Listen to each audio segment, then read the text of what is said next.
Milujete hlívu? Vypěstujte si vlastní. Teď si ukážeme, jak na to.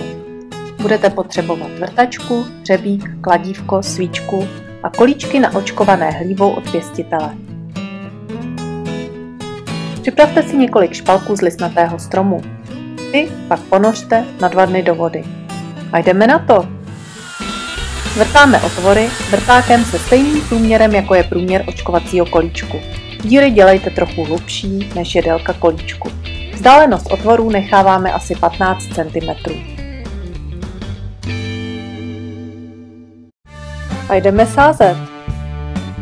Připravte si kolíčky s hlívou a opatrně je zatlučte až na dno vyvrtaných otvorů.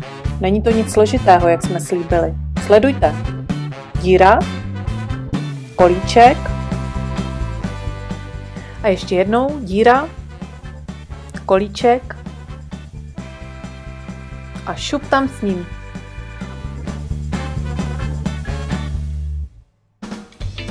Až na dno kolíček dostanete pomocí hřebíku nebo nějakého klacku.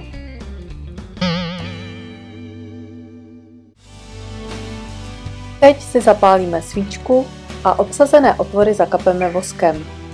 Voskový špunt nepodceňujte, chrání nám podhoubí před vyschnutím.